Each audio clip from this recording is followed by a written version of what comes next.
Olá, meus queridos alunos, aqui quem fala é a tia Evelyn. Nós estamos voltando do nosso recesso e nós vamos começar no dia de hoje com nossa aula de ciências. Capítulo 5, página 191, a interação entre os seres vivos.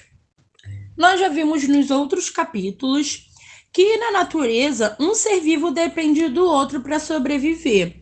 E essa relação é chamada de subsistência. Na aula de hoje, nós vamos falar um pouquinho sobre a cadeia alimentar e as principais características. Mas o que é a cadeia alimentar? A cadeia alimentar é uma sequência de seres vivos que servem de alimento para outros. No nosso livro, nós temos aí um exemplo de uma cadeia alimentar, onde temos indivíduos e cada um, né, vai servindo de alimento para os demais níveis. Imagina como se fosse uma pirâmide, né?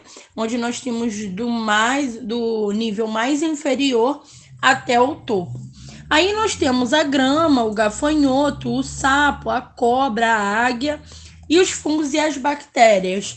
Se vocês repararem aí, existe uma setinha direta, né, que representa que cada um, né, se alimenta do outro, ou seja, primeiramente tem a grama aí. O segundo exemplo é o gafanhoto, isso significa que o gafanhoto se alimenta da grama. Logo depois do gafanhoto, nós temos o sapo, isso significa que o sapo se alimenta do gafanhoto. Logo depois do sapo, nós temos a cobra. Mesma coisa, significa que a cobra se alimenta do sapo. Logo em seguida, a cobra nós temos a águia, significa que a águia se alimenta da cobra.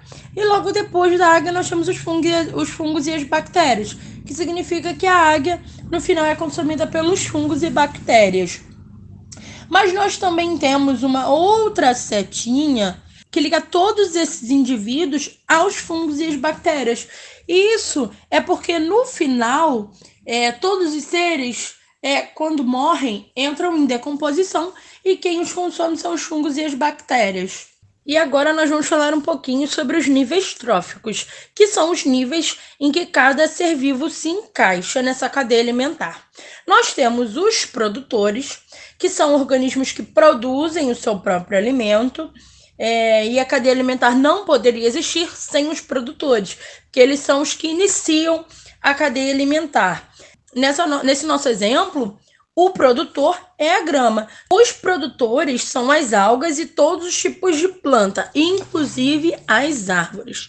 E o sol é muito importante para os seres produtores, porque através dele as plantas realizam a fotossíntese. Facilita com que eles se reproduzam, se desenvolvam bem, para que possa servir de alimento para os próximos animais da cadeia alimentar.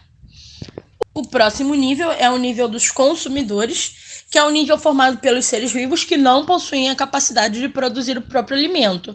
Então, eles precisam conseguir alimento consumindo outros seres vivos.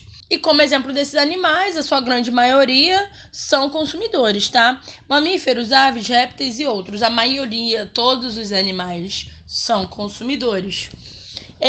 Já os decompositores são seres que decompõem a matéria orgânica, restos de plantas, animais mortos, e eles transformam os restos, né, de matéria orgânica em nutrientes para o solo. E eles são importantes na cadeia alimentar porque eles dão nutrientes para os produtores, que são lá as plantas.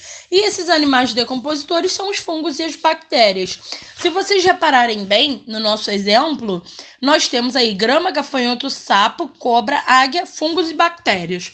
A grama pertence ao nível dos produtores e do gafanhoto à águia, nós temos o grupo dos consumidores e os fungos e bactérias são os decompositores. Tá bom, meus queridos? Então, agora nós vamos fazer a leitura do nosso capítulo e fazer os exercícios da página 193 e 194. Então é isso, meus queridos. Fiquem com Deus e até o próximo vídeo.